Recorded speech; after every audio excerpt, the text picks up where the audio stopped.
Un apache se detuvo a ayudar a una viuda varada en el desierto. Nadie lo habría hecho. Ella lo miró con miedo, pero él solo vio una rueda rota. Lo que ninguno de los dos sabía es que ese momento iba a cambiar la historia de todo un pueblo. En el norte de Sonora, donde el desierto se tragaba los caminos y el sol quemaba hasta las piedras, había un pueblo llamado San Isidro del Valle. Un lugar pequeño, polvoriento, rodeado de cerros pelados y mezquites secos. La gente de San Isidro vivía del ganado, del maíz cuando la lluvia lo permitía, y de una fe ciega en las costumbres que sus abuelos les habían heredado. Era el año de 1891, y en aquel rincón olvidado del mundo, las reglas eran claras. Cada quien tenía su lugar y nadie debía salirse de él. Las calles de tierra se llenaban de polvo cada vez que el viento soplaba desde el norte, y las casas de adobe parecían fundirse con el paisaje, como si el pueblo mismo fuera una extensión del desierto. Tayel caminaba por las orillas del pueblo como quien camina por territorio ajeno. Porque eso era San Isidro para él, un lugar donde lo dejaban estar, pero nunca pertenecer. Era apache, hijo de una madre que había nacido libre en la sierra y de un padre que desapareció antes de que él pudiera recordar su rostro. Creció entre dos mundos, sin encajar en ninguno. Demasiado indígena para los mestizos, demasiado silencioso para los comerciantes, demasiado orgulloso para agachar la cabeza cuando alguien lo miraba como si fuera menos. Llevaba el pelo largo y negro, sujeto con una cinta de cuero, y sobre el pecho, un collar de cuentas de hueso que su madre le había puesto antes de cerrar los ojos para siempre. Tayel tenía las manos anchas, curtidas por el trabajo. Sabía tallar madera como pocos, reparar ejes de carretas, moldear el cuero hasta convertirlo en algo útil. Pero en San Isidro, nadie le pedía ayuda si podía evitarlo. Los hombres del pueblo preferían pagar el doble a un herrero mestizo antes que deberle un favor a un apache. Las mujeres cruzaban la calle cuando lo veían pasar. Los niños repetían lo que escuchaban en sus casas, que los apaches eran gente peligrosa, gente sin Dios, gente que no merecía confianza. Tayel no respondía, nunca respondió. Había aprendido desde muy joven que las palabras no cambian lo que la gente ya decidió creer. Así que trabajaba en silencio, vivía en una choza al borde del arroyo seco, y cuando necesitaba provisiones, dejaba canastas de mimbre o piezas talladas en la puerta de la tienda de don Pascual a cambio de frijol, sal y harina. Ni siquiera entraba. Don Pascual recogía las piezas, dejaba los alimentos afuera, y así funcionaba ese trato mudo que ambos sostenían desde hacía años. Era una costumbre triste, si uno lo pensaba bien. Dos hombres intercambiando cosas sin mirarse a los ojos, como si la cercanía fuera un riesgo que ninguno podía permitirse. Pero aquel martes de octubre, algo rompió la rutina gris de San Isidro. Una carreta apareció por el camino del sur, tambaleándose como un animal herido. Venía tirada por un burro flaco, y sobre el asiento iba una mujer vestida completamente de negro. El velo le cubría parte del rostro, pero se notaba que llevaba días bajo el sol. El polvo le había endurecido la ropa, y el burro apenas podía con su propio peso. La carreta se detuvo justo antes de llegar a la plaza porque la rueda delantera derecha se partió con un crujido seco.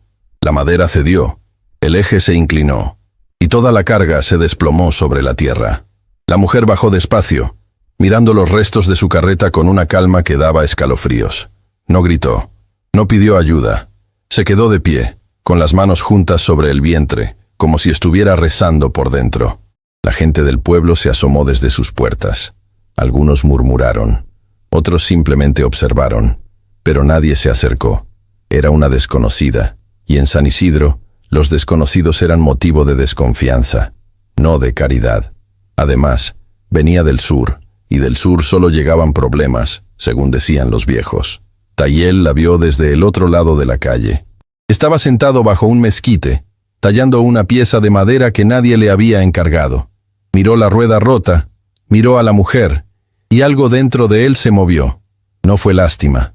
Tayel no sentía lástima por nadie, porque sabía lo que era recibirla, y sabía que la lástima muchas veces viene mezclada con desprecio. Lo que sintió fue otra cosa. Fue reconocimiento.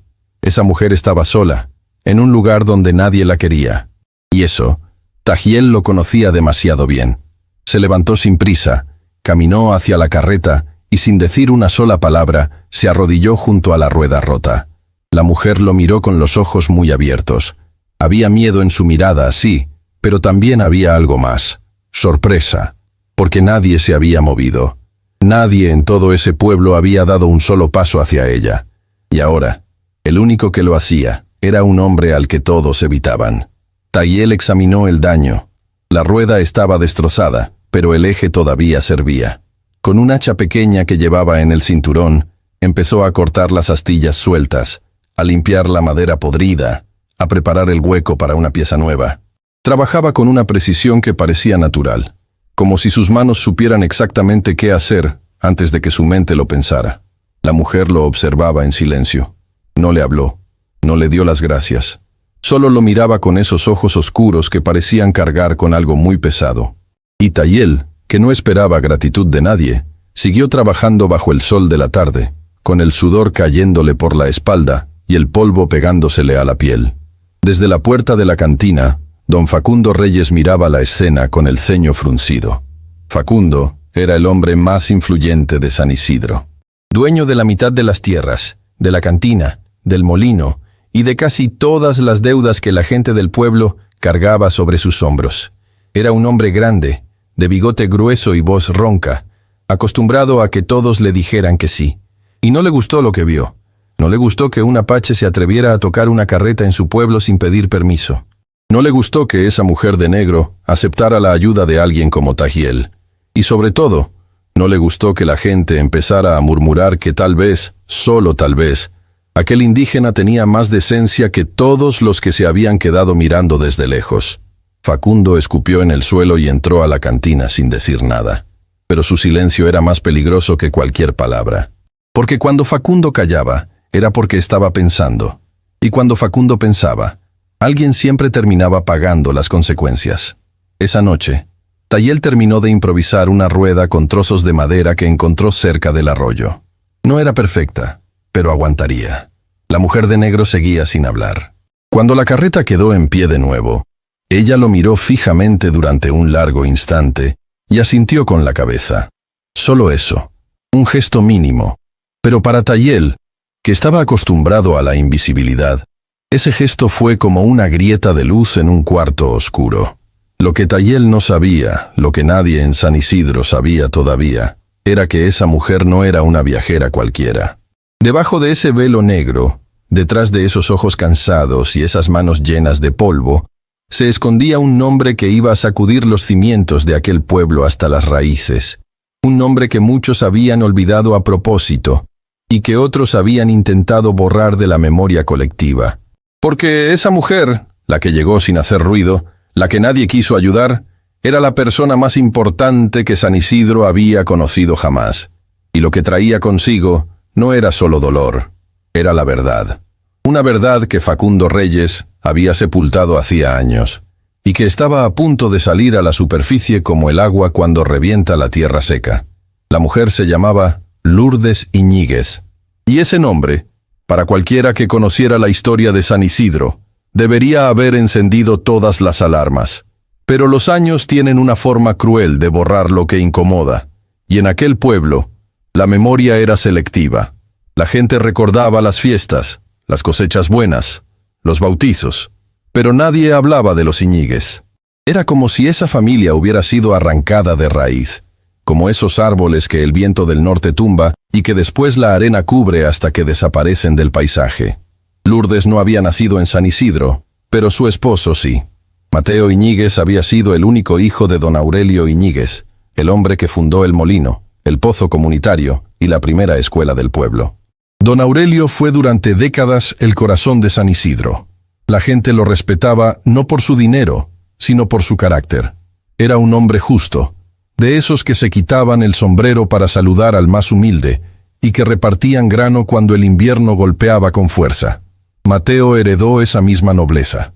Se casó con Lourdes, una mujer de Chihuahua que conoció en una feria de ganado, y juntos planeaban continuar la obra de don Aurelio, pero don Aurelio enfermó. Una condición que fue consumiéndolo desde adentro, lenta y despiadada. Y cuando ya no podía levantarse de la cama, Facundo Reyes apareció como aparecen los buitres. Sin hacer ruido, con paciencia, esperando el momento exacto. Facundo era en esos años un ranchero mediano, ambicioso, que llevaba toda la vida resintiendo la influencia de los Iñiguez. No los odiaba por maldad, o tal vez sí, pero lo que realmente lo carcomía era la envidia. Facundo quería ser lo que don Aurelio era, respetado. Y como no podía ganarse ese respeto con sus actos, decidió tomarlo por otro camino. Nadie supo exactamente cómo pasó. Hubo papeles, firmas, documentos que aparecieron de la nada, testigos que juraron cosas que nadie había visto, y en cuestión de meses, las tierras de los Iñiguez, el molino, el pozo, la escuela, todo pasó a manos de Facundo Reyes. Don Aurelio falleció sin enterarse de lo que había perdido, con la paz de un hombre que creía que su legado estaba seguro. Mateo intentó reclamar lo que era suyo, pero Facundo ya había comprado las voluntades necesarias. El juez del distrito, el notario del pueblo, los testigos, todos comían de la misma mano. Y cuando Mateo insistió demasiado, cuando su voz empezó a molestar, algo sucedió que nadie quiso explicar. Una noche, Mateo salió de su casa y no regresó. Dijeron que se fue al norte, que cruzó la frontera buscando trabajo. Dijeron que abandonó a su esposa. Dijeron tantas cosas que la verdad se ahogó debajo de las mentiras. Lourdes se quedó sola, sin tierras, sin esposo, sin nadie que la defendiera. Y Facundo se encargó de que así fuera. Le cerró las puertas del pueblo, le negó el crédito en la tienda, convenció al cura de que no la recibiera en misa. Poco a poco, la fue empujando hacia el olvido. Y Lourdes, con el corazón partido pero la dignidad intacta, tomó lo poco que le quedaba, subió a una carreta y se marchó de San Isidro, sin mirar atrás. Eso fue hace 12 años. 12 años. Los suficientes para que un pueblo entero decidiera olvidar, para que los niños crecieran sin saber quiénes fueron los Iñiguez, para que el nombre de don Aurelio se borrara del frente de la escuela y fuera reemplazado